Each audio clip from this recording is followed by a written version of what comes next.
даруди пур аз меҳру муҳаббати моро бипазиред. ҳамасола 5 октябр ҳамчун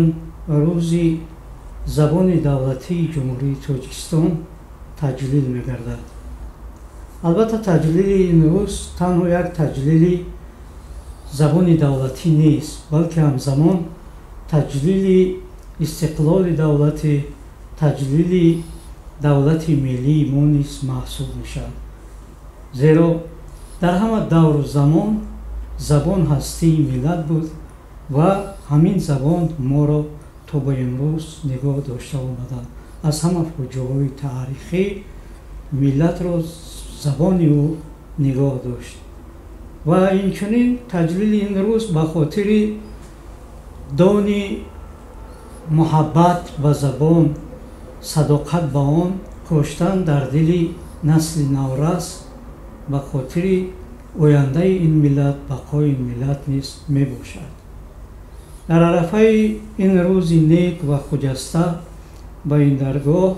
узви вобастаи Академияи Миллии Илмҳои Тоҷикистон, пажӯҳишгари бисёр муваффақ ва маъруф Ҳасани Султонро даъват намудем, то дар арафаи ин рӯз суҳбат дошта бошем аз забон, аз таҷлили ин рӯз ва ояндаи рушди ин забони давлатӣ. нахуст устодро ба ин даргоҳ хайрамақдам мегӯем ва мехостам оғози суҳбат аз ду таҷлили рӯзи забон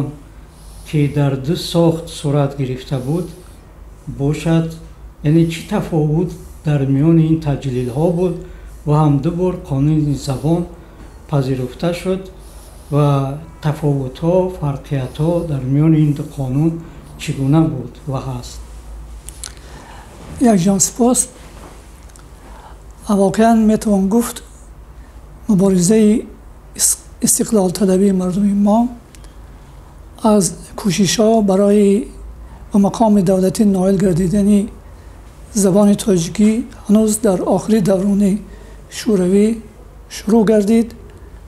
ва чунонки ҳамагоҳ медонем дар иҷлосияи даҳуми шӯрои олии ҷумҳурии шӯравии социалистии Тоҷикистон дар таърихи 22 июли соли 1989 қонуни забони ҷумҳурии шӯравии социалистии Тоҷикистон ба тасвиб расида буд. воқеан ин қонун дар рӯзгаре ба тасвиб расид ки Тоҷикистон ҳар сурат як ҷузъи давлатдории шӯравӣ буд ва албатта бо баробари он ки мо истиқлоли комили сиёсӣ ба даст овардем ва давлатдорӣ бо таваҷҷӯҳ ба дастовардҳои назаррас дар заминаи давлатдории миллӣ зарурат пеш омад ки қонуни забон, қонуни ҷумҳурии Тоҷикистон дар бораи забони давлатии ҷумҳурии Тоҷикистон дар таҳрири нав таҳия ва тасдиқ гардад ва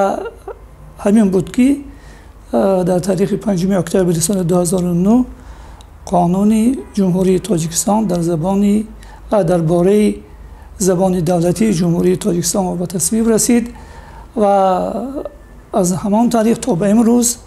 рӯзи 5 октябр ба сифати рӯзи гиромидошти забони модарӣ дар қаламрави мамлакат таҷдид мешавад ва тафовути назарраси ин қонунҳо дар он аст ки ҳамчунон ки гуфтам қонуни дуввум, яъне қонуни ҷумҳурии Тоҷикистон дар бораи забони давлатӣ дар рӯзгори давлатдории миллӣ ба тасвиб расид ва тафовутҳои назаррас дорад. зеро қонуни қаблӣ дар рӯзгори ба тасвиб расида буд ки мо ҷузъи давлати шӯравӣ будем ва ҳанӯз маҳдудиятҳо ҷой дошт ва дигар дар рӯзгори давлатдории миллӣ ин қонунест ки дигар маҳдудият барои забон ягон маҳдудият нест ва ин воқеан қонуни миллист ва мақоми расмию давлатии забони модарии моро таъину таъкид мекунад. куҷо забон дар шинохти ҳувияти миллӣ таъсири нек гузоштааст ва мегузорад? воқеан забон унсури ҳувиятсози миллист ва از روزگار قدیم هم اگر ما به پیشینه تاریخی خود نظر اندازیم میبینیم که پیشینیان ما با توجه به هم پیوندی زبان و ملت هنوز در بامداد تاریخ در روزگار دولتداری هخامنشیان زبان فارسی باستان همچنین زبانی آریایی میگفتند. در دوره میانه زمانهای ایرانی هم و این از اون که در کتیبه معروف بیستون زبان مادری ما که و زبان فارسی باستان است زبانی پیشینه زبان ما زبانی آریایی اعلان شده است و در دوره میانه زبانهای ایرانی هم در کتیبه که در از رباطک که کتیبه معروف رباطک که از نزدیکی سرخکلتر افغانستان به دست آمد و به زبان باختری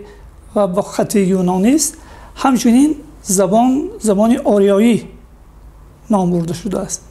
این با اون معنی است که زبان واقعا عنصر هویت ساز است و همین همپیوندی زبان و ملت همیشه باعث افتخار ملت است و استاد معظم استاد صدرالدین عینی هم در آغاز سده 20 در همان نمونه ادبیات تاجیکی ما همگان ارج میگذاریم احترام میکنیم بسیار این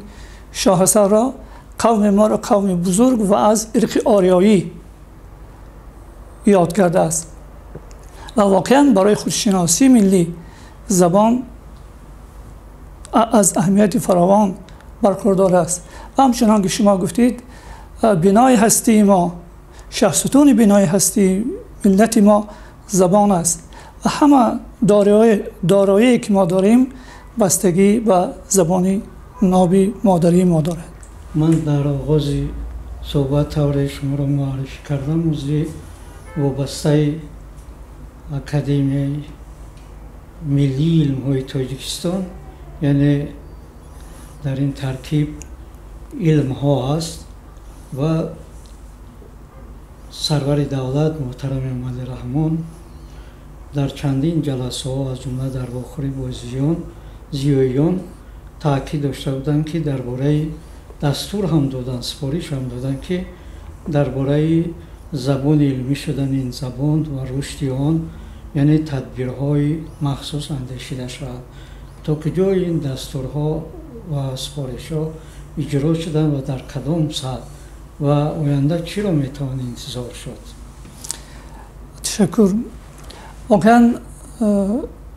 یک فضیلت مهمی قانون جمهوری تاجیکستان درباره زبان دولتی در تحریر نو این است که در قلمرو مملکت زبان تاجیکی زبان علم اعلان شده است و زبان علم اعلان شدن زبان تاجیکی برای رشد و گسترش زبان مادری ما امکانیت بسیار سازگار فراهم می‌آورد، بخصوص در روزگاری که با تشبث پیشوای معظم ملت سالهای 2020 سالهای 2040 سالهای رشد علم‌های دقیق ریاضی و طبیعی اعلان شده است.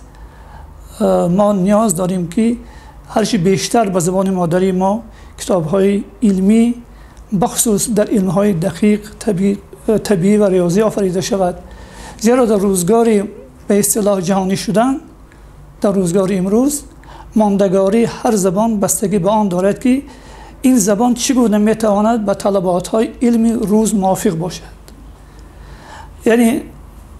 ماندگاری زبان بستگی دارد به تالیف اثرهای علمی و ماندگاری هر قوم ملت هم بستگی به علم دارد. واقعا ما از قوم‌هایی بودیم که در بامداد تاریخ میتوان گفت اولین خشت‌های آبادانی جهان را گذاشتیم. علم و فرهنگ جهان را میتوان گفت گذشتگان ما پایه‌گذاری کردند، ولی متاسفانه در عصرهای میانه در عصرهای پراکندگی و پریشان حالی ما از یک قوم استحصالگر به قوم استعمالگر تبدیل یافتیم روزگار دولتداری ملی تقاضا میکند که ما دوباره همون با اصالت ملی خود برگردیم، دوباره همون شکوه و شهامت در نهاد خود بیدار کنیم. زبان علم اعلان شدن زبان تاجیکی این تازیانه بیداری است و طلب میکند که ما چون پیشتره، چون نیاکان شرفمندمان در پیشرفت علمی بشری سهم گذار باشیم. ولی امروز ضرور است که ما هرچی بیشتر با زبان مادری خود اثرهای علمی تالیف کنیم و هرچی قدر بیشتر با زبان مادری ما اثر تالیف شد، همان قدر زبان سفته‌تر می شود، همان قدر زبان برای افاده مفهوم‌های علمی امکانات بیشتر پیدا می کند. ما کوشش کنیم که با درک مفهوم‌های نوترین علمی رسیم و با زبان مادری خود تفکر کردن را آموزیم. و البته ما بسیار دانشمندای خوب داریم که البته دانشمندای ما با زبان‌های روسی غالباً در علم‌های دقیق با زبان‌های روسی می‌نویسند و از این تالیفات آنها بیشتر زبان روسی دارایی می‌افزاید. اگر تالیفات دانشمندان ما با زبان مادری صورت بگیرد، تفکری ما غنی می‌گردد. ما نیاز به تفکری ریاضی داریم بخصوص و در این زمینه ما باید هر چقدر بیشتر زبان اثر تالیف کنیم، همون قدر زبان ما امکانیت زبان ما بیشتر و دامنه کاربردش وسیع‌تر می‌گردد. و در اکادمی ملی علم‌های تاجیکستان تا جایی که من اطلاع دارم اغلب دانشمندان ما امروز با زبان مادری می‌نویسند و کوشش می‌کنند که البته با زبان‌های دیگر نیز برای معرفی علم ما در صحنه عالم کوشش به خرج می‌دهند، ولی کوشش می‌کنند که برای دایره وسیع خوانندگان داخل جمهوری بسیار اثرهای خود را با زبان مادری می‌نویسند و این واقعاً اقدام شایسته است و قابل پیروی است. البته معلوم است که پیشوای ملت اقدام بسیار برجسته کردند و مسئول نیز گرداندند که همه به نام تاجیکی برگردند و خودشان در این کار نمونه عبرت گردیدند و متاسفانه همین شکل، همین یعنی طرز تاجیکی کناندن نام ها اندک دشواری دارد. برای این حجت های زیاد جمع کردن، دعواهای زیاد و چند مدت ضرور است که از پای این کار بشود و بجز این نرخش نه به همه کمبیزاتون دسترس است برای تاجیکی کردن ما. آیا امکان دارد که ما با یک عریضه که پیشنهاد کنیم و صورت مخصوص یک باره در همون مقامات هایی که شناسنامه بدهند ناممان را به تاجیکی کرد توانیم؟ چون که اکثر از همین مشکلاتی تاجیکی کردن با حجت گذاری بسیار رنج میکشند، یعنی این تدبیر تا هنوز با پرگی انجام نیفته است. سلامت باشید. واقعا اقدام پیشوای معظم ملت واقعا اقدام قابل پیروی بود و امروز میبینیم که شهروندان جمهوری ما کوشش میکنن بیشتر نامهای خود را تاجیکی کنن و واقعا نام این رمزی از اصالت ملی است و هر انسان برای انسان از اول عمر تا آخر اون چیزی که همیشه هم قدمی حیاتی است این نامی است و واقعا ما باید نامهای کاملا ملی داشته باشیم و نامگذاری در ما واقعا باید به زبان مادری ما صورت گیرد. همچنین باید نامها واقعا زیبا باشند و انسان باید همیشه خود را آرام آسوده احساس کند و البته بعضی نامهای هم بودند که اما صاحب نام در بین دوستان، در حلقه دوستان، حتی در بین خویش اقربا خود را گاهی ناراحت حس می‌کرد، ولی مهم آن است که و ضرور است که نام زیبا باشد. بنابراین فرهنگ نام‌های تاجیکی تهیه شده است از جانب کمیته زبان و اصلاحات نزد حکومت جمهوری تاجیکستان و در حقیقت من هم جانبدار هستم که مقامات ثبت حالت شهروندان باید برای ساده کردن رسمیات تاجیکی کردن این نام ها باید مساعدت کنند و باید در این زمینه مشکلات پیش نیارند، چون نام واقعا ما نیاز داریم که نام ما تاجیکی باشد و این یک نشانی هویت ملی است. نام تاجیکی نشانی خودشناسی ملی است و در سراسر جهان ما را با نام خود باید شناسند و ما باید از نام تاجیکی خود باید واقعا افتخار کنیم. و البته در بین مردم ما نام‌های عربی اصل زیاد است، ولی این آن نام‌های هستند که در طول تاریخ مردم ما که ما با عرب‌ها در زمینه بنیاد یک تمدنی بزرگ که ما سهمگزار هستیم، این یک تمدن مشترک است و ما در بین مردم ما نام‌های عربی اصل و مشاهده می‌رسد، ولی مهم آن است که ما همان نام‌های عربی که هستند و در بین مردم ما دایره کاربردی زیاد دارند، آن نام‌ها را ما واقعا باید استفاده کنیم. این نام‌ها که نام‌های تاجیکی شده‌اند، ولی از نامگذاری‌های نو بعضا می‌بینیم که بعضی نام‌هایی که شاید این نام‌ها یکی بعداً گذاشته می‌شوند و این نام‌ها از دیگر زبان‌ها هستند، ما باید از کاربرد چون این نام‌ها باید واقعا جلوگیری به عمل آید و نام باید اصالت ملی داشته باشد. و یک اقدام بسیار مهم دیگری پیشوای معظم ملت درباره همین نام‌ها احیای نام‌های تاریخی جغرافی است که واقعا این اقدام شایسته است و به شرافت این اقدام در خریطه سیاسی جهان بار دیگر نام‌های قدیمی ما، نام‌های سوخت، باختر، مثلا در قلمرو نام خراسان، نام لیوکند، مثلا این نام‌ها دوباره ارزی هستی کردند و این نام‌ها برای بالابرد روحیه خودشناسی، برای احیای حافظه تاریخی مردم از اهمیت فراوان برخوردارند. چی تمنا برای دوستداران زبان و برای همزبانان و برای خوانندگان روزنامه جمهوریت که پرچمبرداری این مسئله به در همون سالها و نخستین پیشنهاد را هم برای زبان ملی ما شدن تاجیکی و زبانی که برای قبول قانون همین روزنامه پیشنهاد کرده بود، یعنی برای خوانندگان ما برای همین روزنامه چی تمناها دارید؟ من هم با استفاده از فرصت مناسب همه کارمندان نشریه رسمی جمهوری تاجیکستان جمهوریت و همه دوستداران و علاقه‌مندان زبان مادری ما را با روز زبان دولتی صمیمانه مبارکباد میگویم. آرزو دارم که ما کوشش کنیم همیشه اصالت زبان مادری خود را، پاکیزگی زبان خود را پاس داریم